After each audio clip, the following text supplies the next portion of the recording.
time is up, but can I just confirm which motion are you guys debating on? The third one. The third motion. Okay. Gus vetoed which motion? Gus vetoed the first one. We vetoed the second. Okay, cool. Can I get the speaker position of both teams, starting with Gus?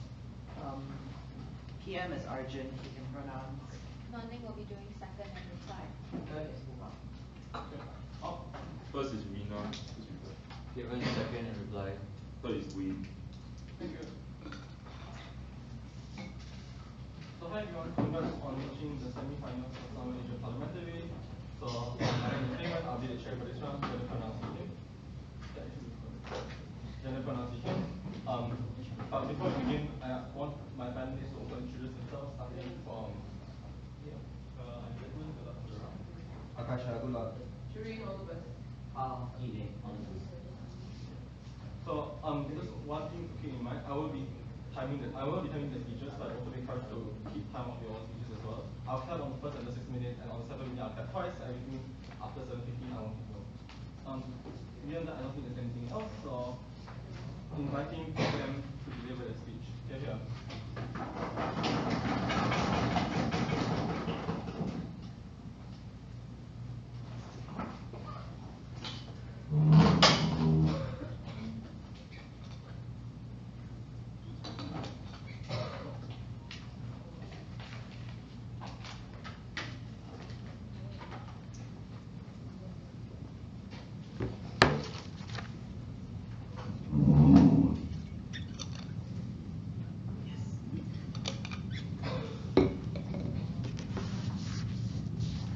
I assume I can be heard?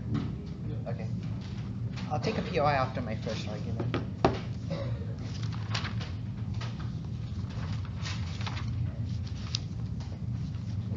Starting my speech in 3, 2, 1. It's important to note that although the actions of historical figures have made permanent alterations to the course of history, the issue is that when we view these individuals as perfect and infallible, that is a world in which everything starts to go wrong. But before I forward to substantive arguments in this speech, first of all, on our world and what it looks like. 1. Before that, I like to characterize what these major historical figures look like and what their portrayals will look like under the opposition's paradigm. So note, these are individuals whose actions have brought major changes to the course of history. So for instance, we're looking at generals, soldiers, independence movement leaders, or even people like activists. The reason why they're considered major figures is because of their contributions. They're portrayed as a result as flawless, morally perfect characters, and as a result, that affords them a standard of infallibility. What this means is that they're immune to criticism because the portrayal of them is overly positive and to an extent glorifies them among the rest of society. Secondly, how are these narratives then surrounding them forwarded in society? It can look like within families, for instance, where parents tell their children that these figures are good, that you ought to become these figures when you grow up, or even within the education system, where children are taught to aspire to become these figures and adopt the values that they have. It can even look like within the media and the political system, where we portray these figures as venerable and they're revered by the rest of society. 3. Note that because this is a regrets debate, what is the likely counterfactual we think will rise on the side of government? So in absence of affording them infallibility, we don't think it means that we completely ignore the positive contributions they've made. But we think the natural course that's likely to follow is a mixed depiction of these figures that represents the reality that individuals are morally complex characters and they both have good and bad aspects to them. For instance, it can look like how we perceive politicians in the status quo, where we can support Joe Biden at times when he does good policies, for example, trying to cancel student debt, but at the same time he does morally questionable things like supporting deforesting the environment. What we're doing at the very minimum is that we're welcoming criticism and open discussion surrounding these figures, and insofar as we can prove that's beneficial, we think we can take this debate. 2 arguments in this speech. 1, as how infallibility creates extremely harmful environments surrounding these figures, and secondly, in a worldwide absence of infallibility, we think there's better compensation towards the victims of history and we can institute more check and balances. On the first argument, there are 3 layers of analysis. The first is, I like to characterize who exactly are the individuals granted infallibility and why does it originate from a very unrepresentative sect of society. Because what exactly leads to the rise of these figures? It's because the majority of the population bought into their actions and believe that these figures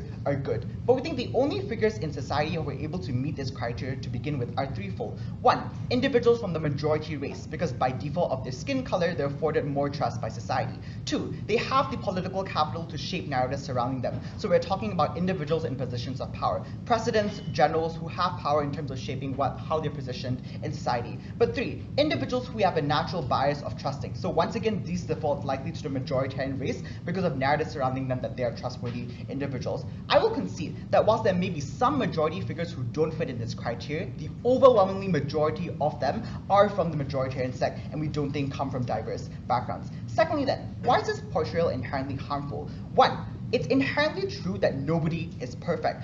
Individuals have moral flaws. For instance, although Mother Teresa may have been someone who did a lot of charity, her precondition to giving help was forcing individuals into Christianity. But secondly, note that a lot of the positive contributions they made were at the expense of minorities, for instance. So when Churchill did things like win the war, it came at the expense of soldiers he sent to be killed. The lack of infallibility means it comes at the cost of disenfranchised groups, because these are individuals who never had the political power or the platform to speak up against these individuals when the narratives surrounding them were created, which is why even in the status quo now, if you choose to criticize a revered figure of the past, you are a traitor because you're not recognizing the positive contributions and you're going against the cult of personality that these individuals have. Lastly, we think infallibility means that it perpetuates a system that affirms the oppression of these victims, because the narrative you set is that these individuals are perfect, and even if they did any wrong, that's not important because we ought to focus on the good things. 1, how does this affect communities? There's a constant delegitimization of their lived experiences. You're disempowering the only possible way these individuals can seek reparations, because only if you believe you're deserving of reparations will individuals be even willing to speak out. But when they're told by the rest of society that you should be grateful for this leader, we think they go into silence. But more importantly, society is only willing to give back and give compensation to victims if they truly believe that these individuals had made mistakes. But when you view them as infallible, that is not possible. Lastly, what is the impact on society? It forwards the idea that it's acceptable to do things like instrumentalize minorities as a battering ram for change. You as a minority are dispensable because if Winston Churchill can send soldiers to die, but he can still win the war, that is acceptable. And this affects the way we treat them in the status quo, and I'm going to explain in the second argument why it's bad. But before I move on, is there a POI? Given that this is a regrets motion, how do you think open criticism and discourse would have looked in the historical context when there was a lot of anxiety and uncertainty? Okay, so note, I think if these individuals were truly so instrumental to the course of history, on one hand, we can say that these people did good things, but at the same time, we can also do things like point out that, okay, they may have done something questionable here. The bare minimum is that, although we are blaming individuals to an extent, we are forwarding the idea that these individuals have good and bad. It's not going to be an overwhelmingly negative portrayal of them. Second argument, as to why absent of infallibility, there's better compensation for victims of history, and we can institute more check and balances. 1, what is the problematic legacy left behind by these historical figures in the status quo? 3 things. 1, there may be a political party that's directly built on their name, and it still continues to maintain the power in the status quo. So it looks like Mandela and the ANC, Gandhi and the BJP. Or secondly, within society, there are individuals who aspire to match their morals to these individuals, so they carry along the same values that these individuals have, including the problematic ones. But 3, when we look at the past, it's through a rose-tinted lens. So even if there were bad events, the mention of these are deprioritized in the education syllabus in favor of the good contributions these figures have made. Secondly, why do we get equity and compensation for victims of history? Because the way you get the prerequisite to acquiring reparations for these individuals is a recognition that these figures did wrong and we need to recompensate for the fact that their mistakes harm individuals. But we think when the state formally recognizes that these individuals who flawed, that is when you actually have the political will to get things like reparations. But secondly, we normalize the narrative that no one is dispensable. On the side of opposition, the reason why you don't get accountability is because these figures get to hide behind a veil of infallibility. Individuals don't inherently want to do bad things, but when the actions of his historical figures are problematic but are justified, there's no reason as to why I can't do the same thing and also get revered for it. Lastly, how does this affect individuals in the status quo on our side? 1, we correct the wrongs of the past, which makes victims feel hurt because the individuals who wronged them are now actually being criticized and they feel that they can get things like reparations. But secondly, we prevent future instances of abuse from happening because when we're cognizant of the fact that individuals who play major roles in history can do wrong, that is when we institute greater mechanisms to ensure the same problems don't happen. If you want a world where victims feel that they're heard and we can actually ensure the portrayal of these figures is accurate and representative, you can only vote for the proposition we're so proud to propose.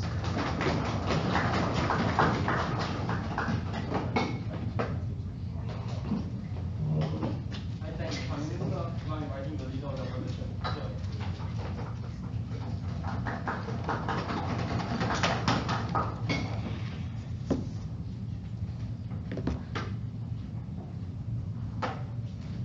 It's extremely funny that side proposition brings up the example of the BJP, which came to power only after the demise of the Indian National Congress, the party of India's founding, which was the party that founded the democratic and secular basis that the Indian government based on, work that is now being torn down by the Hindu nationalism of the BJP in and of itself.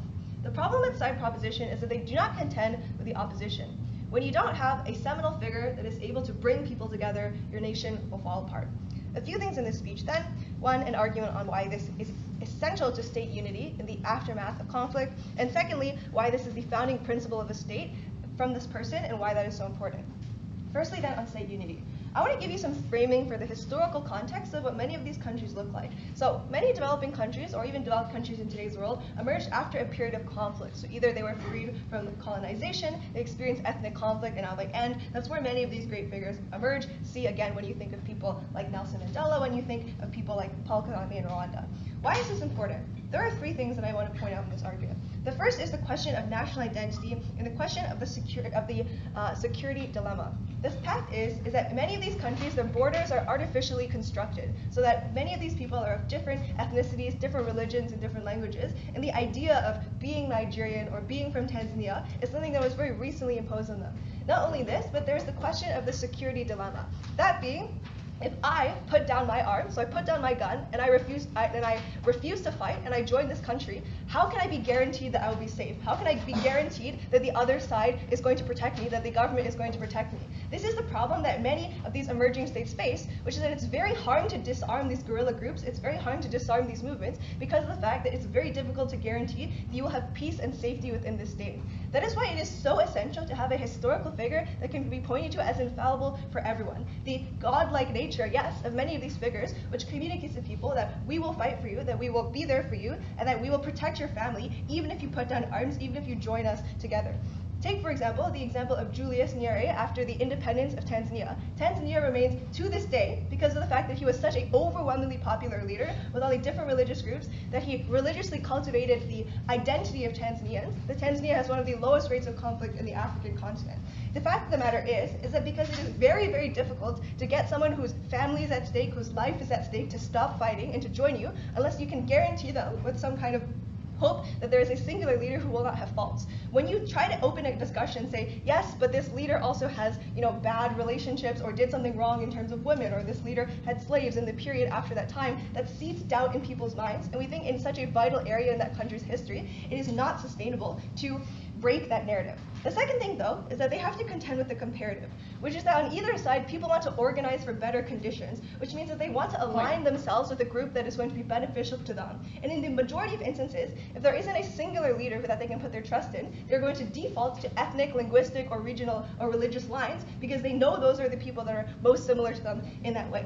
What that means is that A, in the past, we think there would be far more leaders who are trying to vie for this position. Just because there isn't one historical major figure in this region that people can plead to, different people are going to try to earn different allegiances, whether that is through armed conflict, whether that is through gridlock and infighting in the parliament. We think that this is detrimental. We think it also applies to this day. Just for example, if you don't have the ANC in party, that doesn't mean that there's going to be peace, that doesn't mean there's going to be a healthy democratic process. We think what that means is that there's going to be a variety of different demagogues who are all trying to push their own divisory rhetoric. And the reason that politicians have incentive to be divisory is to exactly exploit those divisions that I tell you about before, those ethnic lines, those language lines that they can organize people on. If they're able to do that, that is a far more salient narrative than the major historical figure.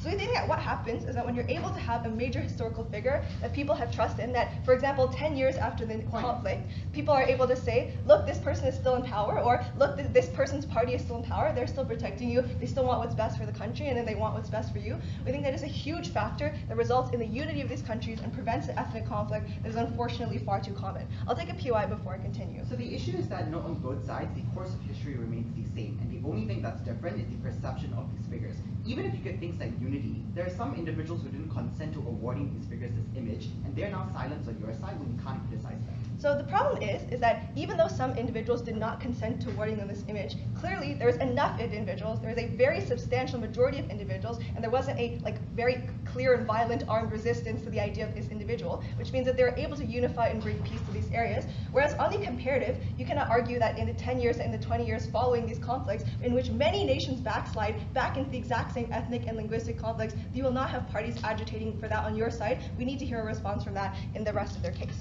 But secondly then, I want to move on to the idea of a state principle, which is an anchoring statement from leaders. When you think of most leaders, you don't think of the nitty-gritty. When you think of Lincoln, you think of anti-slavery. When you think of Gandhi, you think of peace, you think of democracy. This is a sort of path dependency that we think is essential to the principles of the country. Why is this? You probably don't, think too much about George Washington's thoughts on the mechanisms of the American political system. You just think of the principle of freedom. This sets a very powerful red line taboo in politics, where it is a taboo to speak out about them, to criticize them. The heuristic, the solidifying great principle that most of these major historical figures get condensed down to, just because of the fact that when you're communicating a lesson to your children, when you're communicating a lesson in the media, as side proposition characterizes, it's not very complex. We agree that it's not very nuanced. We also don't think this is a bad thing, because the factor that they choose to glorify, i.e. pro-democracy, peace, anti-slavery, is pretty much never a bad thing. And what this means is that this creates a huge disincentive in politics to ever criticize this. So in the wake, for example, of Gandhi and the rise of the Indian National Congress, it would be completely taboo to argue that India should not be a secular country, because secularism was at the core, and democracy was at the very core of what Gandhi and the Indian National Congress stood for. So it presented a powerful political bloc wherein opponents were not able to ever criticize these ideas without ever being shown as being anti-patriotic, without being shown as traitors to the national identity. We think this is very similar, again, to a state like America, when George Washington was able to firmly state, this will not be a country of kings, this will be a country of democracy. We think that essentially draws a red line in politics, where even though there is clearly an elite ruling class in America, there was never an emergence of another monarchy, there was an emergence of another autocracy, because it becomes unspeakable to violate these principles within the parliament, within the media. So we think essentially, what is important about these figures isn't the nitty-gritty of what they did.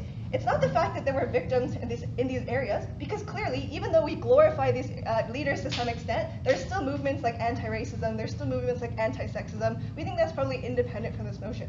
What really matters is that these leaders act as a heuristic for the national identity, they act as a heuristic for national unity, and for that reason, I'm very proud to oppose. I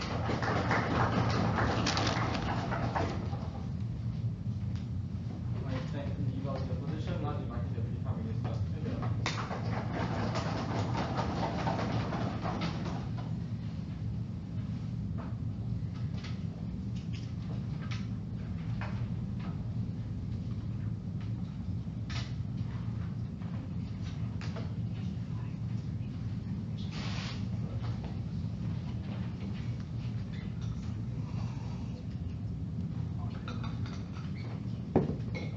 What opposition misunderstands in this debate is the order of which the analysis needs to occur, i.e. that Nelson Mandela isn't revered because he supports peace. It's not that peace is revered because Nelson Mandela supported it, it's because all of South Africa wanted peace, and because he represented peace, therefore he's revered. That means that on our side of the house, people would still be in support of all of these principles that they say is so valuable, that the civil rights movement didn't just materialize into thin air one day because Martin Luther King decided to exist. All of these principles were already enshrined in society. The difference is whether or not we allow these characters to be criticized for anything other than these principles that we say will still stand under our side of the house. Two issues in this speech, but before then, a rebuttal to the mechanism coming out from opposition. They tell you about how the most important thing in this debate is the creation of anxiety and uncertainty surrounding the actions in immediate history. I think here's where you have to look at the impacts that they try and push under this mechanism, and we see that it's quite unrealistic for two reasons. Number one, if we're talking about people holding arms at the border, will this historical figure be the tipping point in causing these guerrilla groups to put their arms down? I think it's quite improbable for them to think that if you're fighting for your livelihoods and you're putting your life on the line in an active conflict day to day, that the immediate livelihood that is most important to you can somehow be outweighed by the fact that some guy in that country 10 years ago was a good moral figure, or that you believe that this historical figure which the country supposedly represents will never be able to make a mistake. No, if you're going to be selfish and you're going to be fighting for your life every single moment of the day, a single historical figure isn't going to be the tipping point. But secondly, crucially, they talk about trust in the state. But I think we would note that individuals, especially those who are currently engaging in active conflict, are capable of nuance because they also don't want to put their lives on the line. They're capable of strategy and analytical critique of the people in charge, which means that they can see that while these people can protect national security, they can also simultaneously be a racist. We are not changing the course of history, which means that if you're a competent economic strategist, your competence will still be enshrined. We will still see that you're a competent individual. We'll still see that you're a good policy maker and a defense manager. All of these things can still simultaneously exist. The difference is that we actually create a better incentive for individuals to opt in, wherein they're able to completely consent to whether or not they want to be ruled under this leader,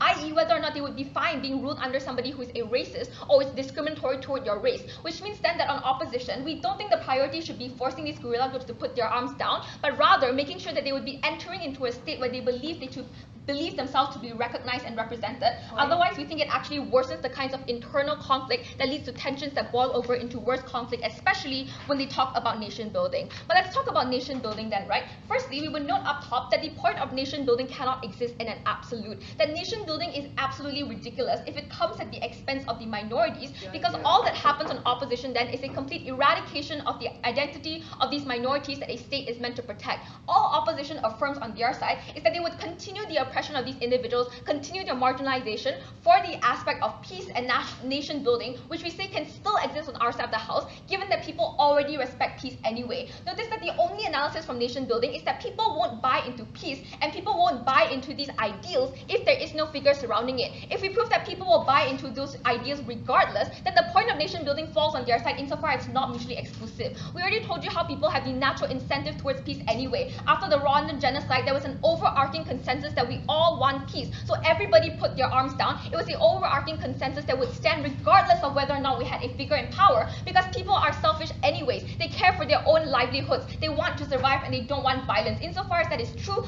nation building is not exclusive to opposition. Who then are the people refusing to put down arms under opposition? If we would note that they are already represented by the majoritarian government, then there is no point for them to be having conflict in the first place. The more realistic characterization of individuals who would refuse to join the state are those who cannot be represented by the state. What is the worst case that exists under opposition then? Two things. Number one, it creates tensions that eventually blow over into violence and conflict internally anyway, which means they don't solve anything. I.e., you enter the state abuses you, and then you start your own civil war. For instance, in the Sri Lankan conflict, where individuals who were oppressed started taking up arms, even though there was the glorification of people in charge, because glorification doesn't take away from the fact that you're being oppressed. If you're being marginalized by the state, no amount of glorification of the state telling you this person is not going to harm you will not convince you, because they are literally harming your life at the moment, right? But secondly, if your characterization of individuals is that they are majoritarian, that they have a large dominance of the narrative, like you say they can't be discriminatory because they're majoritarian. No, we are saying they're discriminatory because they're majoritarian, that there will be marginalized individuals who are shut out of the narrative, and it doesn't really matter if they're a minority, they can still pick up arms and continue the conflict that you say is so harmful. Lastly then, we would note that you must assume there's organic support for peace anyway, and here's why they misunderstand the analysis, that the support comes prior to glorification, that these people are only glorified because they represented the morality of society, and that is why we would still have the impetus for peace under our side of the house. Before I go on, I'll take a point. So presumably that we're not changing the course of history, the same majoritarian government that you claim is still going to be in power. People are still not going to be able to opt into or change these figures, but there's probably going to be a leader who is less able to bring together people of different divisions. Why is that better? So they wouldn't be able to bring together people either ways. If you're being oppressed by the individual, then you're going to be oppressed. You're not going to buy into it, even if the state narrative tells you this is a good person for you, because they're literally taking money away from your community. The difference is that on our side, we had looked towards recourse and redress. You're able to request for reparations, and we say that is the reparations that is crucial to creating peace, because people can only feel respected and represented in the country if they believe that their sins and the past sins against their community will be addressed, which means we get like truth and reconciliation committees, for instance. We have reparations and we get recourse, and that is the recourse that prevents the kind of backsliding into conflict that they talk about, because they must feel as if the state is ready to take a step forward into a future where their beliefs and their community will be represented. Secondly, on the idea of political discourse, I think accountability can exist, and it can exist in nuance, especially within politics, right? We think on opposition, they have to forward a notion where somebody is either good or evil, and we think that's not necessarily helpful towards the representation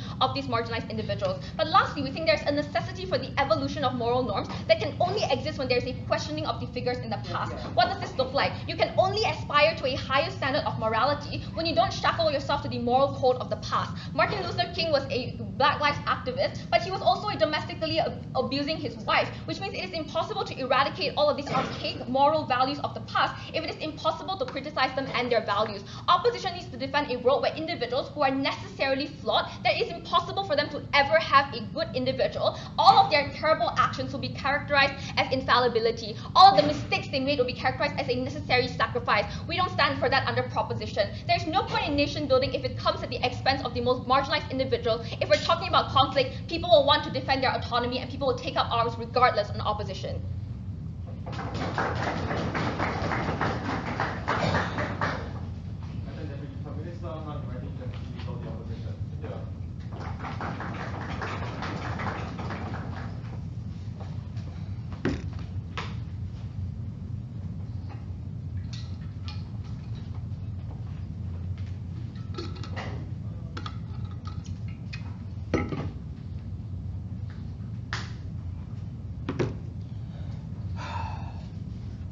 Can I start?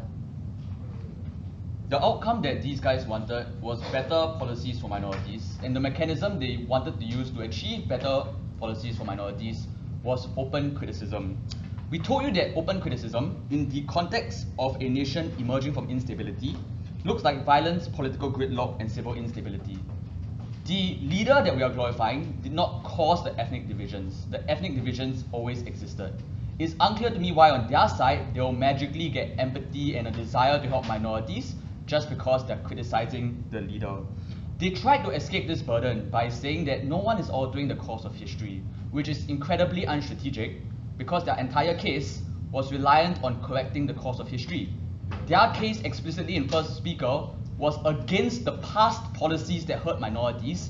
In order for them to get rid of those past policies, they had to accept that this debate involved the time machine where we somehow altered the course of history. Our case is going to be quite simple. They alter history in a much worse way, where we wouldn't have nations like Malaysia, Vietnam, and the Philippines right now because of the instability that festered when we did not glorify them as infallible. We told you contextually that a lot of these nations are emerging from a period of uncertainty, like Lee Kuan Yew in Singapore helping gain independence from the British in the 60s, or Aung San helping Burma gain independence in the 40s. There are a few contextual features of this context. The first is that there's economic instability and underdevelopment. The second is that there's ethnic divisions and conflict. And the third is that there's a lack of national identity and the idea of a shared community. Our case is very simple.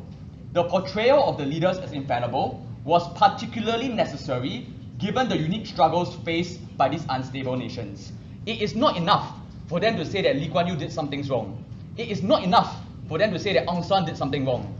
They have to defend a world where these leaders were disposed from power because the criticism led to them being voted out. And our argument is quite simple. We are arguing on the comparative. We are arguing that things would have been much worse for the very minorities they wanted to protect in a world where we did not have all of these leaders that we seen as infallible. The first economic argument, very trivially, is that many of these nations were struggling economically when they emerged from colonization, and they needed clear leadership in order for them to emerge from this period of underdevelopment. If a leader was perceived as fallible, if a leader was perceived as unreliable or untrustworthy, this meant that their policies would have been questioned and led to political gridlock, which prevent the state from improving economically. It would involve political mudslinging, where they criticize this leader or create scandals to kind of get this leader out of power. Their mistake in this round was assuming that political criticism happens in a constructive way. If you look at democracy in all of these countries that emerged from colonization, democracy wasn't open discourse or constructive discourse. It looked like mudslinging. It looked like creating scandals of these individuals. But because they were infallible on our side, they were immune to those things. And so they stayed in power in ways that allowed the economy to escape the horrors of colonization. But the second is that the leader would have been voted out on their side, which means all of these beneficial policies would have been reversed. I'm talking about policies in Vietnam that allowed them to focus on their agricultural industries. I'm talking about policies in Malaysia that allowed them to build their domestic economy. All of these policies that required 20 to 30 years to build would have been reversed on their side. So when they say it's a bad thing that policies have staying power, I argue the opposite. It's a good thing that policies are not changed. It's a good thing that policies stay in power, specifically for economic policies, because you need a long period of time in order to reap the rewards from these economic policies. But the second, and this is an important clash, It's about ethnic divisions and conflict. In Burma, where ethnic groups were distrustful of each other because of colonial divide and rule tactics, or in Indonesia, where people were distrustful of the Javanese elite majority, they need a figure that they thought was bipartisan and impartial. The alternative on their side was that the leaders that rose to power were seen as fallible, and because they were seen as fallible, they would be based on ethnic allegiances. They'll be based on religious allegiances. And we saw this in Indonesia before the rise of Sukarno, when most Muslim Indonesians voted Muslim Indonesian parties because they did not trust the other politicians. There was no unified sense of Indonesia. And the only way in which we're able to cure this distrust is to have a figure elevated beyond the status of men, where he was seen as not capable of having bias towards the Javanese or the other individuals living in the outer islands. But now let's engage with this idea of truth and reconciliation and reparations. An impartial figure is important in the healing process. In the wake of the Rwandan genocide, when Tutsis and Hutus were distrustful of one another, it's only when they glorified an individual that was seen as infallible, an individual capable of not having racial allegiances or siding with the Hutus or siding with the Tutsis, that people were willing to commit to the process of truth and reconciliation in the first place. The conclusion is simple. On their side, without this infallible figure, the alternative is people will vote for fallible politicians, and the metric there will be ethnic and religious politicians, which will lead to more instability, it will lead to more conflict. Before I move on, I'll take the POI, yes. So it is objectively true that these figures you're talking about are racist and are discriminatory towards marginalized groups. How do you force these people to buy into the narrative if they can objectively see that the discrimination and demoralization is occurring in the administration? That's a very sneaky POI, because I never said at any point that it was objectively true that they were racist or discriminatory. Next. Now there's a lack of national identity. In the wake of Burma's independence, there was no notion of a unified Burma. This led to the rise of separatist and secessionist movements that were often violent and disruptive.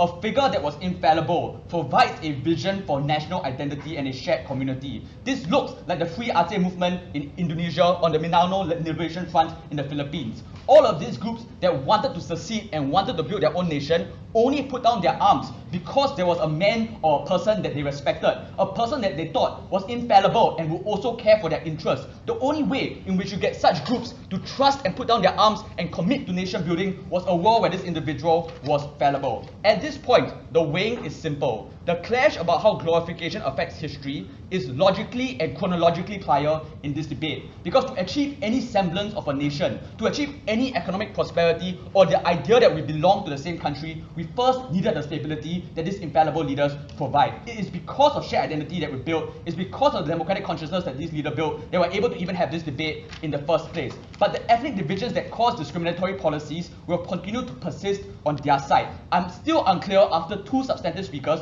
how they get minority representation in a world where the Chinese were hated Malays on their side because they were voted and been aligned to Chinese political parties. The mechanism to get people to care about minorities, the mechanism to get the Burmese to care about the Kayin minorities in Burma was to get them to both view themselves as part of Myanmar. And this idea of a common Myanmar or a common Malaysia or common Indonesia doesn't emerge from nothing. It is constructed from a leader who provides them that vision.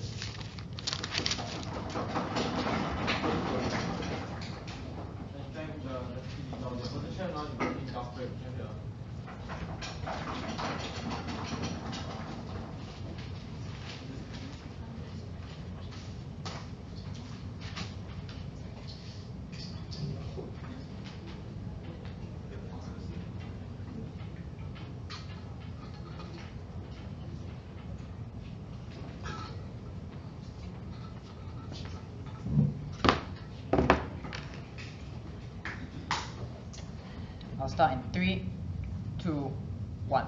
Some of the most horrific atrocities were committed in the name of justice, liberation, and unity. What opposition does is they suppress the voices of the sacrifice under the guise of creating a new nation. But what opposition did here in this debate was they ran a case that was never pro-infallible portrayals, but one that was just pro-unity and pro-a-state that functioned. This is why they can't win the debate, which I'm going to clarify in two key respects. First, where does this debate actually take place and who does it affect? Because note that for the reasons that they provide as to why there's an organic support for these leaders, we won't omit the contributions of these figures when they contributed to things like economic policy or the unity of certain groups. So what was the distinction then? Because take note, if these grand figures were as benevolent and goodwill as opposition claimed, then nothing will actually happen if we portray them as flawed. Nothing will actually happen if we portray them as fallible instead. So the delta must be where these leaders were in fact flawed, where they were going to have things that were on the blood on their hands, because that is where it functions and people are able to scrutinize them for the things that they did. So what this proves is this debate occurred in the context where the leaders did commit those crimes and where they actually committed some form of harm towards the people and these atrocities were true. Otherwise, just revealing this veneer of infallibility doesn't actually do anything towards them and you're still able to have open criticism. The second was that opposition assumes that the course of history went well, because the entire premise of the case is history right now is good, so therefore we shouldn't make any form of retrospective decisions that could lead to a deviation from the current status quo. But history is written by the victors. You hear the stories of the revolutions that succeeded, but never those that failed. So the asserted burden push that they pushed onto us was that we were able to have a version of history that was going to be far worse if there was no unity. The difference we're able to identify is that the people who were hurt the most by these leaders, who never had their stories told, were those that suffered under their side. And it was predominantly because the media we have now says that history went well, because these leaders wanted to glorify themselves and put them in the best light. So there were people who were hurt by history, but they never got reparations, they never got awareness, because the version of history was seen to be good and it was seen to be victorious because it was written by people who could control it at the top. So we could have saved thousands more people throughout history, but those people never came to light because we saw the decisions of these leaders as objectively correct. But this is where we point out the inherent tensions in their case, and you can just look at how much this team contradicts themselves, because apparently the rise of ethnic tensions was symmetrical and it's not the leaders' fault, but apparently the democratic sentiments on the ground to push for democracy, to push for peace, was entirely attributed to these leaders. They have never gained ground if you never had these leaders. They could only pick one context to be true. Either in domestic sentiments on the ground were influenced by leaders, or they not, they can't have their cake and eat it too. So this refusal to be charitable will clearly loosen the round. It's far too late to clarify in third. Three issues in this speech. First, questioning history. Second, on social political reform. And third, on the evolution of social norms. First, on the questioning and scrutiny of historical figures. We explain that in order to glorify figures and to minimize the chances of them being seen as fallible, the process of this requires you to play up their legacy in order to make you trust them. But the question they had was, will this criticism be done well? Because they say things that's going to be mudslinging, you're going to ruin their history, and you let someone else come into their place in their vacuum instead. First, I think it's incredibly insulting of this team to argue that Malaysians would have never pushed for liberation and independence in the absence of these leaders. But even if the second thing they want to claim was, let's give them the best case, they wanted to, but they never had a rallying point. The difference here was that the conception of how Malaysian independence should have done would never have been better on their side, because it's entirely built upon what these leaders wanted. That's when you build your conceptions of greatness and morality on the leaders, and you view the sacrifice of minority groups as just a necessary evil that's part of the process, discrediting any form of change there. So their explanation is that actually this is required for uniting people across identity lines by creating a common rallying point. Why doesn't this work? The first is that there are multiplicity of alternative narratives that can unite the people independent of grand figures. Things like shared institutions, things like democracy, which they themselves mechanized by saying there's organic support for these leaders. Two, I will flip this claim instead and ask unity for who? Because the people that we characterize from first and second to little response was that they were likely to be majoritarian. Regardless of whether they were good or bad, the identity of the person is still likely to be prioritized. So if you're someone from a majority group and you still help the minority, it's likely the majority that's most likely to align themselves and see themselves in you, because you share the same cultures, you share the same skin color. So even if they were good people, there's a stronger inclination that these people are closer towards my identity, so you advantage one racial group over others. But third, I think this is just a generic pro-leader argument. There's actually no nuance about why they have to be seen as infallible, because any form of revolution still requires a head and an icon to lead the movement. I don't think this is nuance at all. Let's hear it. People want peace and democracy, but they are afraid. If you are a minority in a democratic society, you are afraid because you cannot guarantee your rights in that society. Without a unifying figure, why would anyone ever lay down their arms and trust that the majority will protect them? The first thing is that this team wants to claim that the only reason why minorities ever stood up was because they had a leader to represent them. That was harmful, because it meant that in the absence of this leader, when they were no longer there, when he died out, that's when they showed that these movements will also be dead, because their martyr is gone, then they no longer have the people to represent them. So you create an impermanent ideal that can never change. That's why on our side, we don't focus on the icons themselves but the ideals behind their ideologies. That is when you get a far more sustainable push for minorities. What's the weighing for this? first, I want to know all of the new material and the second speaker about economic arguments are entirely conditional on this leaders being stable, which means that it's non-contentious in this round because they don't actually prove why it's going to be united. We are able to get that as well. Second, social-political reform. So this argument, taking them at their best, was independent of whether the grand figures were actually good or evil, because it explains that by blinding faith in certain ideals and figures led towards the cementation of things like political dynasties, which takes them at their best. The conception of the state was done by the good guy, so this means that the people who won the war, so you're able to show here that this is going to be good for them, and it doesn't mean that people at the initiation of the state were those that were benevolent.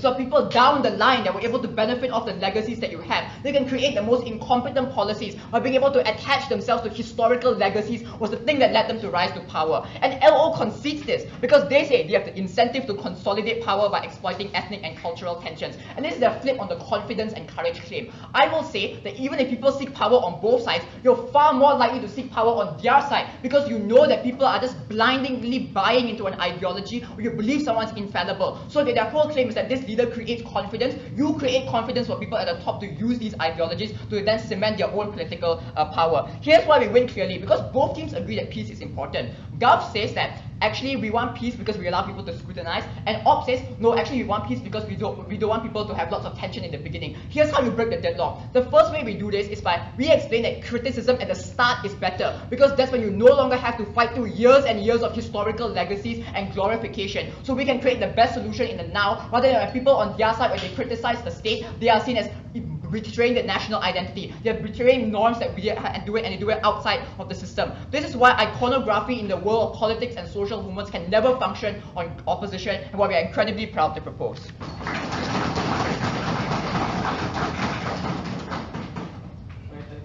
Now inviting Albert. Thank you.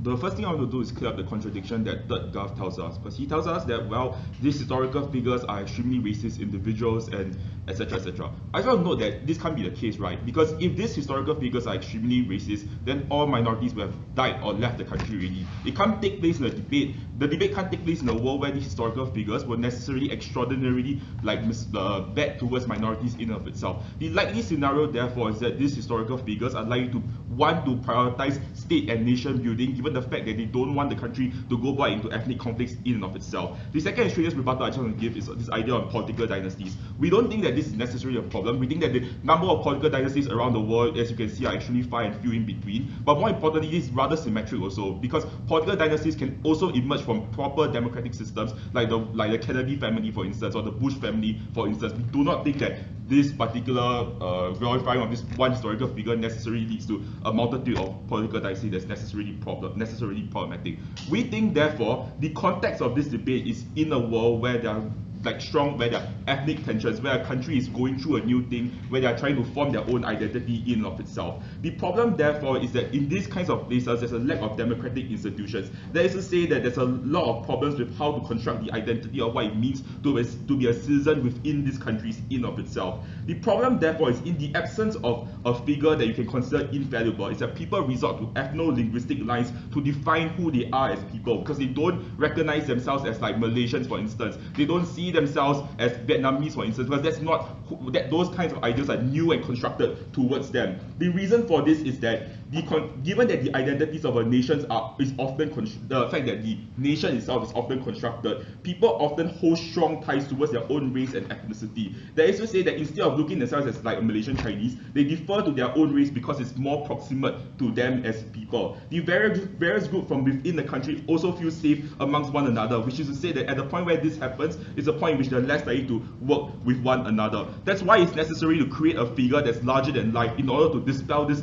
proximity towards towards you. So you have a figure that's more proximate towards you. You can identify with that figure and construct your identity around that figure already. They give us they tell us that, well, we can also get there as well because we don't have to critique these figures entirely. We have two responses to this. The first response is, if that's true that you can't critique the figures entirely, that you can only they can say the bad things that these figures do but emphasize on the good things that they do, then they don't get any of their benefits that they want. Because if you are a minority and you're looking at these figures being put in a positive light, you will also feel extremely hurt and distrustful of the state as a result. For instance, if you are African American and you are hearing things about what the good things that Christopher Columbus necessarily does, you also feel bad about those kinds of things. You also feel rather hurt by these kinds of things anyways. But the second response to this is what Rina already tells you, that at the point in which you don't consider these figures as infallible, is the point in which you no longer have the ability to have these larger than life figures be like as a role model, so you can't construct your identity upon these kinds of individuals already. Before I continue, sure.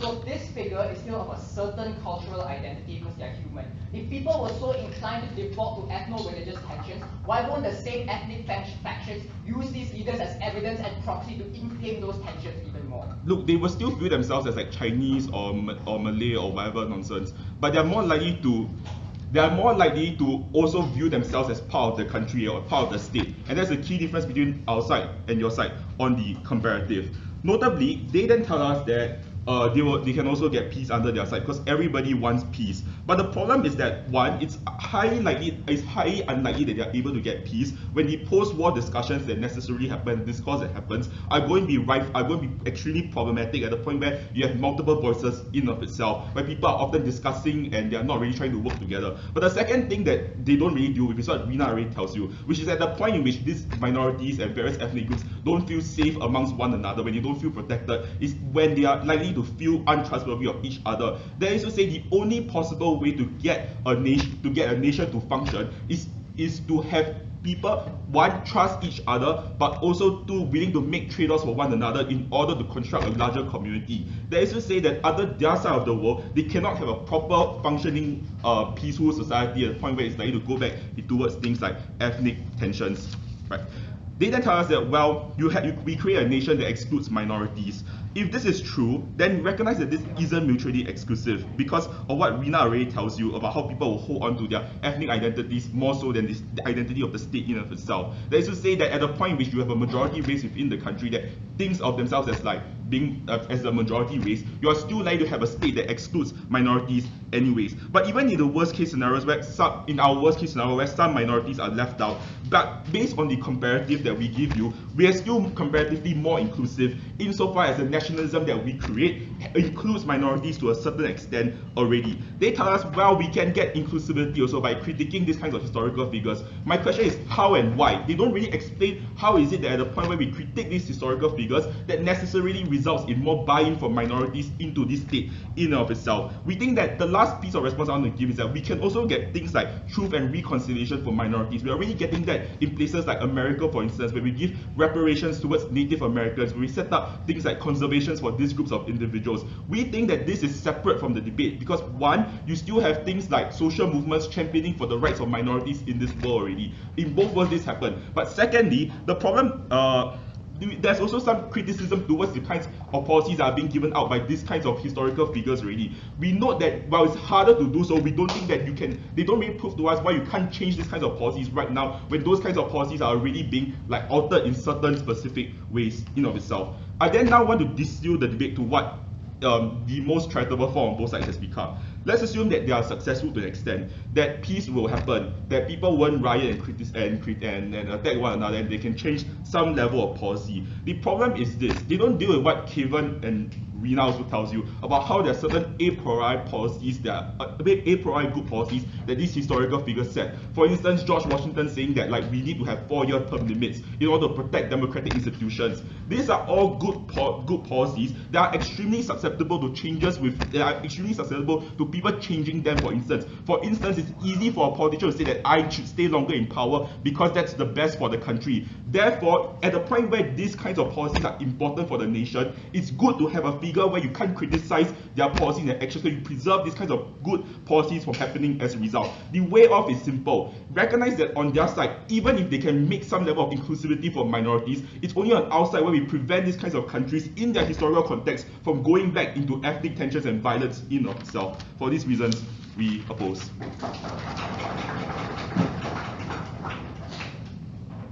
Thank the opposition whip. Now moving on to opposition reply.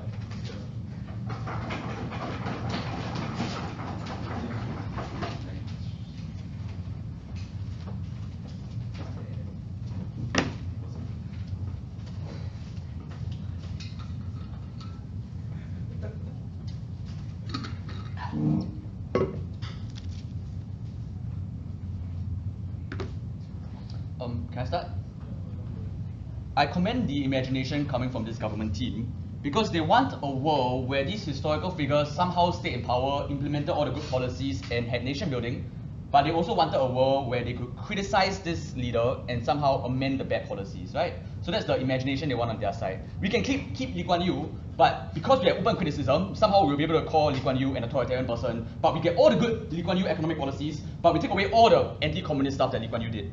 My question at the end of this debate is how? Especially when he told you that the likely outcome of open criticism wasn't that we would constructively get rid of all the racist policies and get rid of all the bad policies. The outcome would have been the leader would have been voted out, there would have been political mudslinging, there would have been political gridlock for multi-party politics, and there would have also been the eruption of violence and separatists because there was no infallible leader to rally people around. Their response to this was that, but people always want peace and harmony because people are naturally inclined to want peace. So even if we didn't have an infallible leader, somehow naturally, organically, all the human beings will get along together. Their response to this makes very little sense to me. Because if we agree, people wanted peace, people wanted harmony, and people want democracy, but it still remains true that these are very different groups that have no means to organize themselves, right? So them pointing out that people wanted peace is like a rather truistic claim. We're not disagreeing with that claim. We just made the claim that infallible leaders was the conduit to allow all of these people that wanted peace to rally behind one person so they can all want peace together. In their world, without this rallying figure, they want different versions of peace. They don't trust that the other group wants peace. They trust that they think the other group is lying to them and wants to get them out of the country. And so they don't get peace even though everyone wants peace because there's no one that everyone trusts on their side of the house. But the outcome that they wanted was heavily under-mechanized. If there was tensions between the majority and the minority, if minorities were disempowered politically, then how would you magically get reparations and better policies when you have open criticism? If it was the case that the majority historically hated the minority, how does allowing people to comment on the leader somehow magically means that the majority gets rid of their biases and their discrimination? People will not get reparations on their side because all of these discriminations and biases and prejudice would have prevailed in a world where there wasn't this unifying figure.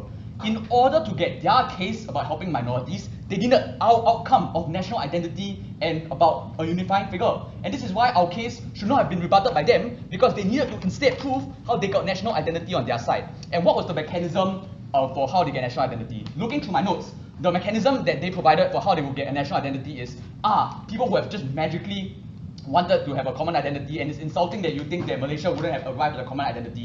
I'm sorry if I was insulting, but you still need to provide analysis for how all of these different groups that historically did not like each other, they have very different interests and visions of the state, who have magically, organically arrived to have the same idea of what a common nation is. But most importantly, this was unstrategic. The concession that people always wanted peace was incredibly unstrategic because that means that we can also get reparations. If it's true that people always are geared toward peace and harmony, then why is it on the outside that people are not geared to peace and harmony? If it's true that people have such a deep desire for democracy, then the infallible leader would not have crushed it, and instead this would have continued to prevail. Their own contextualization undermines the exclusivity of their outcomes. But the last thing they said was that the leader is human, and therefore would have been seen to have certain allegiances. This simply cannot be true, because if it was true that somehow people would think that the leader has certain allegiances, then this nullifies the entire first two speakers. Because if it's true that this is not fully infallible, but only partially infallible, where you can have cultural tensions, then that means we can criticize people on outside of the house. If it's true that there's a possibility for violence to erupt because the person is not seen as fully infallible, then on our side, we can correct all of the bad policies in the current date. So surely, that cannot be the characterization on their side. They cannot win this debate because they think all of these major historical figures are purely racist, discriminatory, and incompetent. If that was the case, I do not know why they'll be celebrated today.